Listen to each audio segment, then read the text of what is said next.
Welcome to the Always Becoming podcast with Dr. Lynn Santiago. Dr. Lynn and her guests explore two questions: who am I? And are we always becoming? We all have a becoming story.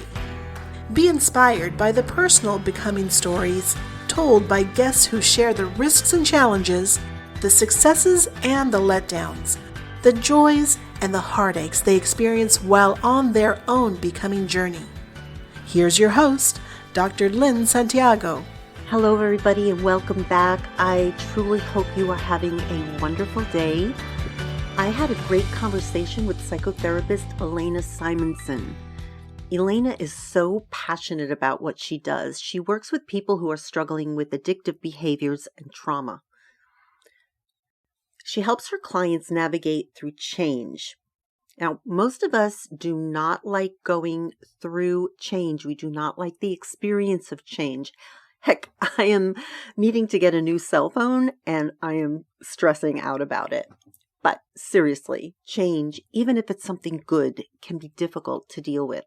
Elena shares how she helps her clients develop holistic tools that empowers them to face stressful situations. She says everyone deserves to live a happy, fulfilling life, and I couldn't agree more. So, here she is, psychotherapist Elena Simonsen. Hello, Elena. Hello. It is so nice to meet you. I am thrilled to be able to meet you, and I'm really looking forward to our conversation. Just looking over your bio and the things that you do, I know that we're going to have a really important, relevant discussion today. Yeah, I'm really hoping that, I can share some of what I know and the work that I do with other people. Mm-hmm. Oh, that's awesome. So, you know that my very first question that I ask every guest on the show is, are we always becoming? I really have been thinking about that question, since I connected with you. And I think it depends on how you define the word becoming, right? Because if you define the word becoming as something that has an end goal, then no, we're not always becoming. Mm-hmm. However, if you look at becoming as a process overall, something that you engage in and that you're continuing to move forward throughout life, then yes, we are always becoming. Because, something that I have learned through my own personal life and through my work is that we are never stagnant. We are always changing in some way, shape, or form. And I think to say that sometimes, depending on your definition of that word, right? Like to say that I'm always becoming and hoping to eventually be able to say I became, I don't think that's realistic. That process is going to continue on throughout our lives. Right. And therefore that word always. Yes. Right. Even up to our death, which is hard for people to understand that. But I think that is true as well. Yeah. And I think that, we become like so many people. I think part of the problem, I was actually just having a conversation about this at work today, is that we are so attracted, a lot of us, to stability. We just want things to stay the same. So we resist that process of always becoming. We resist those little micro changes that we make on a daily basis. And I think that causes a lot of distress for people, Yes. We've been taught to become like human doings. We're all just trying to check something off of a list now. We don't really sit and enjoy that process anymore, the process of becoming. Right. So, with our training, I'm a therapist as well. You're a therapist. We are introduced very early on to the concepts of self-actualization and actualizing, right, of Maslow. even Rogers talks about self-realization. Right. Right. So I always think of becoming as that, and as a process as well. Maslow would like to put a little top on that pyramid, right? And say, yes, you have reached self-actualization. Yes. Right. Yes. But it's like this process, and when we think about a lot of these concepts, I think that we learn as therapists too, we see them as a step-by-step, stage-wise model. And something that was helpful for me was to kind of learn that those steps are just so intertwinable and so continuous. We can go from one stage to another, or from one step in that pyramid right back to another, and then continue to kind of work our way through that. Yeah, absolutely agree with that. Yeah. So you're a therapist. Are you a mental health counselor or a social worker? What is your... I'm a licensed clinical social worker. I did my bachelor's degree in psychology, and I feel like that gave me such a great foundation for the work that I do now. What attracted me about the social work degree was that I felt like it was a little bit more holistic than just that basic education in psychology. We're looking a little bit more at the systems that are involved in our well-being, rather than just, what is going on inside of me. And I think that our internal experience plays such a huge role in the way that we interpret the world and the way that we experience the world, and thus the way that we feel. However, I also think it's important to acknowledge those other factors that are at play in our lives. Yeah, absolutely. I know that social work uses that term, and correct me if I'm wrong, determination, right? That the individual is the one that has the power and is empowered, and we just social workers, clinical social workers, mental health counselors, clinical psychologists, marriage and family therapists, like we all are looking at helping an individual. We don't take that role of I'm the expert. Right. We let and that's a big part of my work. I think I said something about that in my bio on the web pages, that I let you guide the work that we do together, because I can sit in a chair and I can give you my perspective. I can say, okay, well, you need to work on X, Y, and Z. However, a lot of people that have been in therapy before will tell you, well, I went to treatment for this, that, or the other, and I just wasn't ready. And I feel like I didn't get a whole lot out of it. And when they're ready, they will come back to you. Yes. And I think that's the beautiful thing about the therapeutic process, Right. Yes. So tell me, what interested you? Why did you choose to go into the field of mental health? Well, I think that throughout my own life and some other things that I've experienced, I felt like I came to realize that, one, people are so interesting. Like, I love to talk to people. I love to hear their stories. I like to write a lot when I was a kid. And I feel like I really just was able to see and appreciate the value of storytelling. And to be able to be part of somebody's story and to support them as they continue to write and create their own story, it's just such an honor. It's really a beautiful thing. I really just, I wanted to understand people better, I guess, is the short of it. Yeah. And as I will tell you that since I've been in this field, I'm still to this day, like, I just get it. A lot of times I still don't understand human behavior. However, what I have come to learn is that it's a really great opportunity to be able to support people through their journey and to give them some of the tools to work towards change and to just navigate their way in the world. Yes. Isn't that what we're all trying to do? Yes. know, you say stories, and one of the things that part of this always becoming is I ask, or I say, what's your becoming story?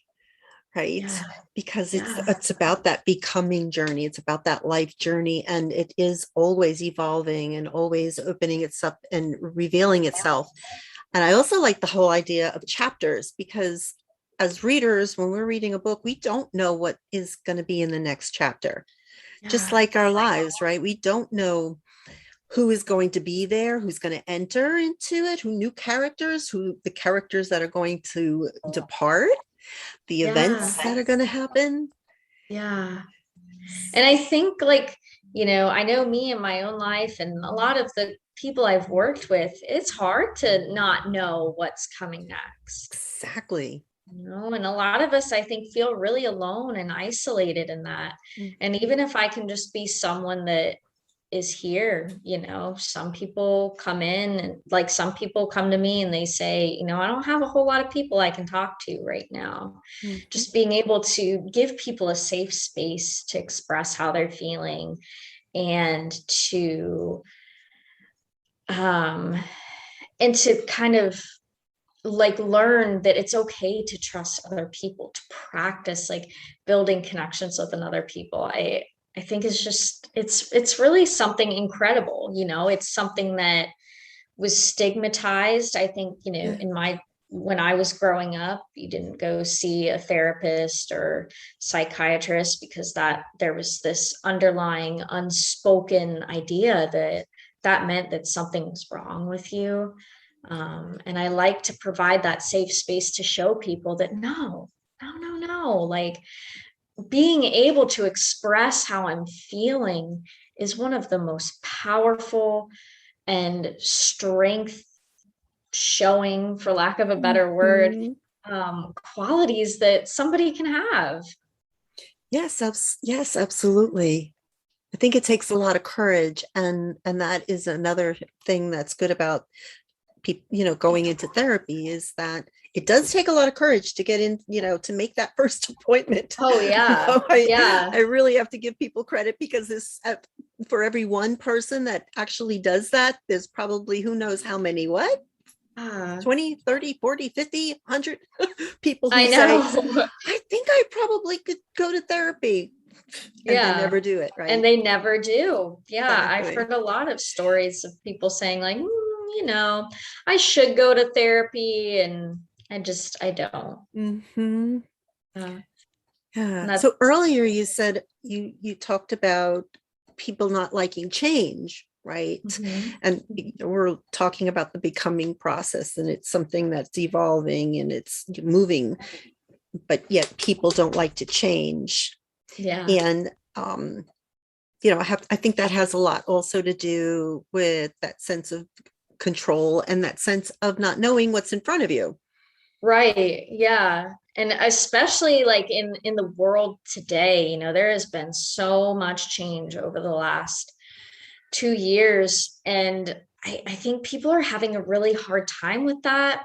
People have told me they feel so isolated right now and alone, and just feel like they're lacking that connection and the change. When we resist the change rather than looking at okay, what about this situation do I have control over, and what about this situation do I not have control over? It gives me a little bit more power and a little bit more peace. Yes. Yeah, absolutely. So what do you specialize in? So I work with a lot of people that are struggling with addiction or addictive behavior. Most people I see are in recovery. A lot of people that I see are struggling with anxiety or depression, as many of us are right now, I think. But really, I would say that my specialty is working with people on increasing their self-compassion, because something that I have noticed throughout, I've only been in the field for a brief couple of years, but even before that, I think something that I noticed about people that are struggling is that they just lack compassion for themselves. People speak to themselves so harshly. And I think that, helping people to practice that kindness. And it's not just, it's not just that self-care that we all talk about, right? It's not just the idea of, oh, like go take a walk or take a bath or go shopping or have a treat. It's not just that. A lot of it is really practicing being present with our emotions and being kind to ourselves about what we're experiencing, and how we react in the world. I think we really lack that. And when we are able to be compassionate towards ourselves, it's easier to be compassionate for others and to make change rather than speaking to ourselves harshly. I really like the work of Kristen Neff. She is incredible. And that's what I've come to specialize in. No matter what somebody walks into my office looking for help with, I guarantee you that at least 9 times out of 10, we end up talking about self-compassion, because that's tends to be a huge component. So who is it that you just mentioned? I'm sorry, Kristen Neff. Kristen Neff. She's a very well-known researcher in mindful self-compassion. Oh, okay. All right. Very good. So I really like some of the work that she's done regarding things like self-soothing touch. It's something that I practice. I teach to my clients that they can use, just kind of even just putting your hand over your heart and feeling that compassion for yourself. Sometimes I think that's so powerful, and learning to challenge and kind of modify and tweak some of the self-criticisms that people notice are running through their brain. That's something that I do in a lot of my sessions. So, I mean, it's a little bit of cognitive behavioral therapy type of techniques along with mindfulness. And I find that works for a lot of people. So, I'm really, one of the things that I really wanted to talk about, because I have not talked about this yet at all in the podcast. And I know, and I believe it's very, very, very important, is addiction, and people who are really challenged with being addicted to, whether it be a substance or a compulsive behavior. What do they call it? Addictive behaviors. And I always wonder, if we go back to that kind of that becoming process, right? And the becoming story, and those challenges are in there, right? They're in the chapters. We can't like cut them out of our book, right? Right. We can't just we can't rip the page out and say, well, I don't want to, and say, nope, this didn't happen. Like, this is done. Exactly. So what are your thoughts about how addiction affects one's becoming? That affects one's ability to develop into who they're supposed to be, right? There's that, the addiction's on the side, right? It's not who you are. It's one of the things that I really have a problem with, is calling saying, hey, I'm an addict, right? Putting that label, like, there's so much more. So what are your thoughts about that? I mean, I think it's different for each person. Now that you're saying that is such an interesting question. I think that for some people, right, I'm able to use my addiction, right? Like, as I come into recovery, like, I can use that as part of my becoming process. I can use this as something that I learn about myself. I can learn that, certain emotions are uncomfortable for me. I don't like when I feel this way. So I try to avoid it. I try to escape it, try to numb it. Or, certain things, I have a hard time setting boundaries. It kind of teaches us it can teach people what they are okay with, what their strengths and what their limits are. I think that where people might get stuck and where they might get inhibited in their becoming process is when they don't acknowledge those things. They don't acknowledge what it is that their addiction is doing for them. They continue to stay engaged in their addiction because maybe they don't want to face what it is that they're trying to escape, or they're just not capable of facing what it is that they're trying to escape. And I I like think that that you said what addiction is doing for them. yeah. Yeah. Well, this is like just kind of my own thoughts, but most behaviors serve a function, right? And over time, we may not feel like people may not feel like addiction is doing anything for them. But when they first started drinking, or when they first started gambling excessively, that behavior did something for them, right? Like, it made me feel X, or it made me not feel Y. And Yes. when that memory is so strong, a lot of people that I've talked to that are in recovery, or people that aren't in recovery, like they will talk about the very first time that they used, or the very first time that they engaged in a behavior. And it's the emotion attached to that memory that is just so strong, I think, for people. And it just, to me, it's so incredible how monumental that event is part of their story. Yes. And I think a lot of other people that are in recovery can connect to that emotional intensity of, oh, well, the first time I got high, right? And then in that process, that person that's working towards recovery there, that identifies as being in recovery from an addiction, they can continue to become by sharing their experience with other people, by connecting with other people, by showing people that, hey, you don't have to drink to escape a certain emotion or to feel pleasure. You can do something different. Like, you can face those emotions. It won't kill you. Right. You Yeah. were talking about self-soothing before, right? And isn't that Mhm. what often is what happens with substances or these other behaviors, that it is about self-soothing, right? Yes. And what are your thoughts about this? Because I've heard people say this, that when I say, well, yeah, you're self-soothing, then there is this idea that they're not supposed to be doing that. Like they're not supposed to be self-soothing at all, right? That, oh, okay, Right. if I'm not supposed to drink, then I'm not supposed to be doing To, that. to be kind to myself. Yeah. There In goes back any to way. that.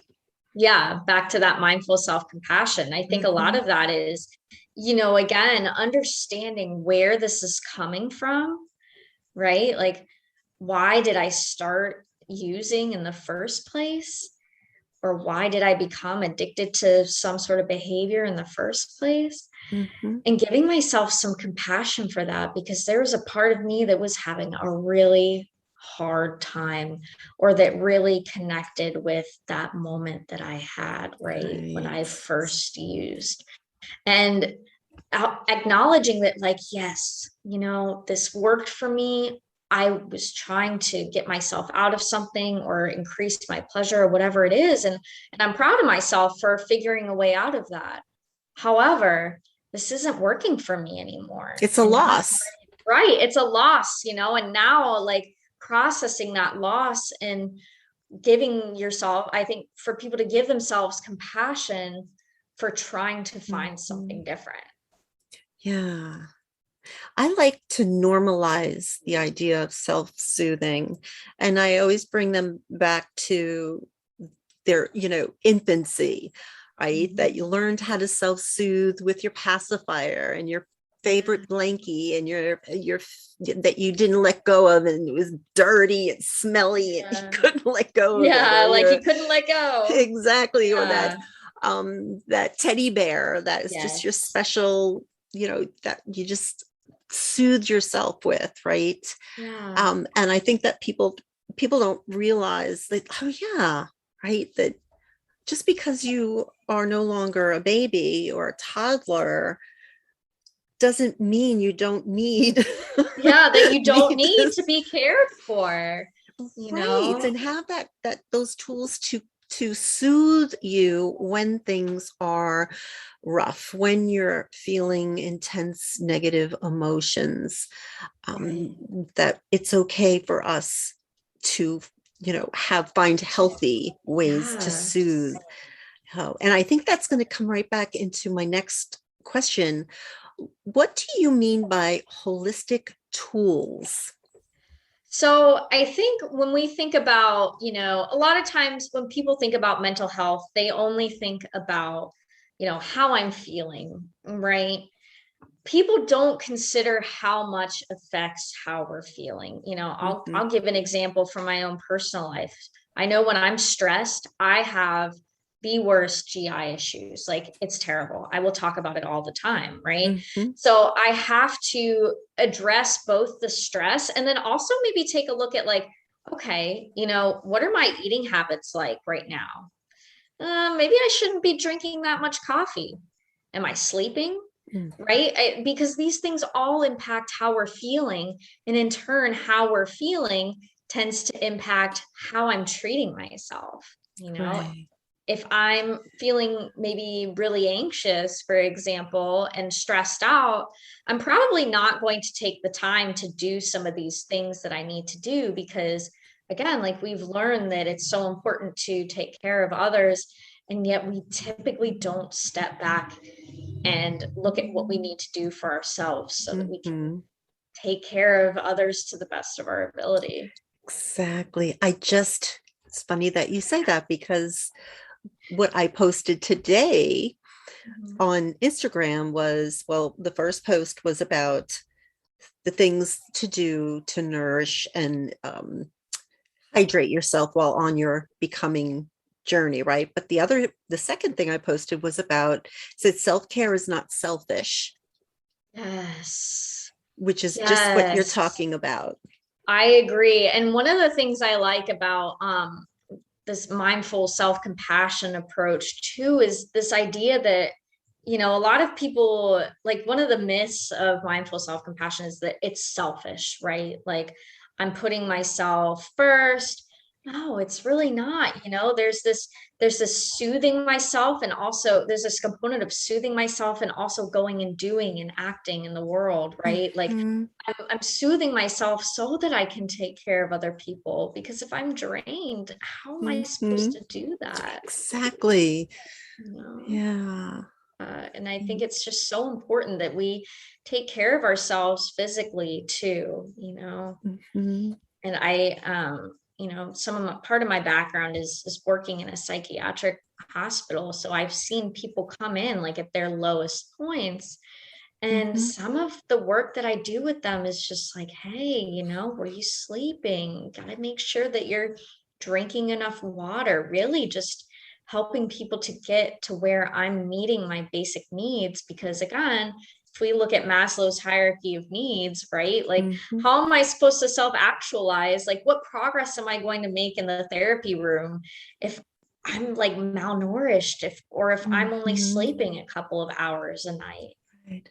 And this is a, I think this is a really good way of describing what social work does, or what social workers, that's the difference between maybe mental health counselors, although mental health counselors are being trained now to do more Yeah, of to that. do more of But the it's like you resource can't, connection. somebody's not going to be able to get to their 12-step meetings if they don't have transportation, right? Right. Or Yeah. childcare, or Right. so it's those things you said before. It's not all internal.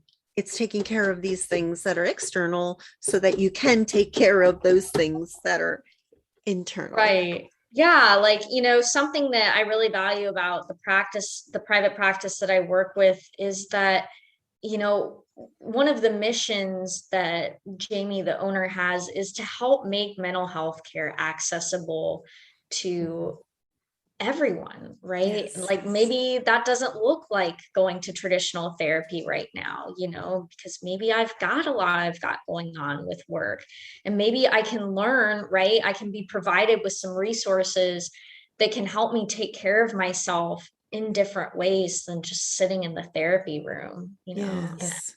And I think that while virtual, meeting virtually has its pros and its cons, I think one of the nice things it has done for therapists is allowed us to better connect with people that really need the care. Yes. It's more accessible. Yes. It definitely is one of those positive things. We talk about these adversity in our lives, but then there is the positive things that come out of that adversity. Right. So COVID, we wouldn't want to wish that to happen, but it did happen, and there are really some good things that have come from that.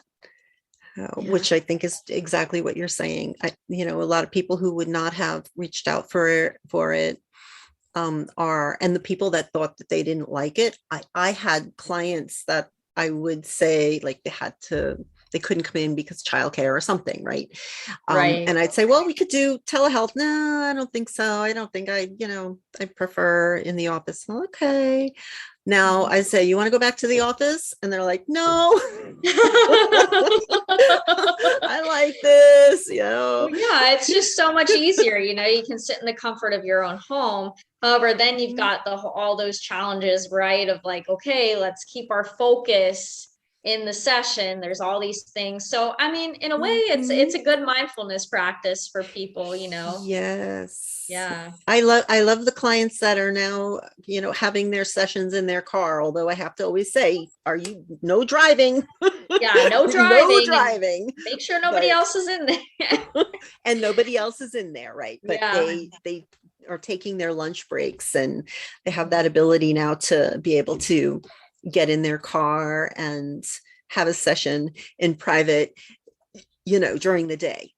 Yeah. And I going back to that idea of being ready, it's a beautiful thing when people are so ready to change and to grow that they will do whatever it takes to make it work. And, those are some of the people that, like, it warms my heart to see them, because it takes so much, like you said, it takes so much just to pick up the phone, and for somebody to not only pick up the phone, but come to the office or meet with me via telehealth and do that over a continual basis.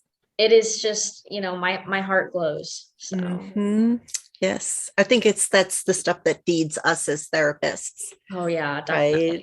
It's like we need to regenerate, refuel, but what we do gives us energy too. Yeah. Right? Yeah. Like when we look at how wonderful it is that we get to share these experiences with people and to share these moments of vulnerability and connection, and really just to take a step back. I think sometimes I have to remind myself, I got to take a step back and just look at it that way, because it's so much more rejuvenating that way. Rejuvenating. That was the word I was struggling with. Yes. Yeah. So how can people find you? I find it interesting that in your email and the website, it is I got to write it down. BYBS. What does that stand for? That stands for Be Your Best Self and Thrive. Be your best self and thrive. Yes. I love the name. Yes. I love our office. It's very cute. It's just very warm and comforting and inviting. So you can find me at bybsandthrive.com. I have a link to my Meet Elena page if you want me to provide that. I'm not sure if I had set that in earlier. I can send you a link to that to share with people. You can also find me on psychologytoday.com. You can just look up Elena Simonsen. I have a link to the website there as well. But yeah, like if anybody wants to just connect, like really kind of jives with what I've been saying. I love having conversations with people. It's what I do for a living, and I do it a lot in my free time too. So I'm always more than happy to connect, and just kind of reach whoever I'm able to. So it's another great, I saw that you're in St. Pete. Yes. Right. And I'm in Tampa, but that doesn't even matter anymore with the telehealth. No, right? It doesn't. As long as the person is in Florida, we're licensed in Florida. This is true. It doesn't matter. I can see anybody in the state because I'm licensed in Florida. I can do telehealth. I can do in office. I will say majority of the people that I see are in office because I'm seeing, like we talked about before, like a lot of people just feel so disconnected right now. It's nice to have that face to face. And of course we take proper precautions concerning COVID, and it's what everybody's comfortable with. Okay. Well, I'm going to include all of your contact information in the episode description. Yeah, so that shows up, with the episode, and anybody who wants to reach out to you, they'll be able to do that. Awesome. I would love to connect with anybody that really just kind of what word am I looking for? Like gels with what I'm saying. Because today. I think part of it is also talking about personality. Yeah. Right. And it's like meeting a therapist that you can gel with is not only the approach that you use, but even some of, that energy and that connection that you can hear, even in a podcast, you can hear it. Right. It's so important. It's a lot harder to work towards your goals and to be vulnerable with somebody if for whatever reason you don't feel comfortable with them. And I encourage people too, if you feel like I'm not a great fit for you, that's right. Let me know. We'll figure something out. I can hook you up with some other people I know. Yes, very important. So this has been wonderful. I have so enjoyed our conversation. We have to wrap up, and I always like to close with giving the guest opportunity to share with us a favorite quote or mantra or affirmation. What is one of yours? I would say my favorite is I am enough. I am enough. You are enough. And we can be okay with that. Yes. Awesome. Okay. Thank you so much. Thank you so much for having me. I really enjoyed our conversation. It's been great. So there you go. I truly enjoyed my conversation with Elena. She is so passionate about what she does. She believes in what she does. And I can tell you, when you have a therapist who is passionate and really believes in what they are doing, they are really good therapists. So if you're looking for counseling, do not hesitate to reach out to Elena. Her number is 727-268-0443. So I want to thank you for listening to the Always Becoming podcast. Really so happy that you are coming here, listening and learning about this is the whole process of becoming, and hopefully inspiring you in your becoming journey. You can hear more becoming stories, and you can get daily words of wisdom by following me on Instagram at becoming_with_Dr. Lynn. That's DRLYNNE. So, Elena ended our interview sharing one of her favorite affirmations, which is, I am enough. I know that this is something I need to remind myself of every once in a while if I am believing that I need to be perfect in order to be loved and valued. I'm sure that you also need to remind yourself that you are enough. As Franciscan monk Richard Rohr said, there is nothing to prove and nothing to protect. I am who I am, and it's enough. Keep those words in mind this week as you continue on your becoming journey.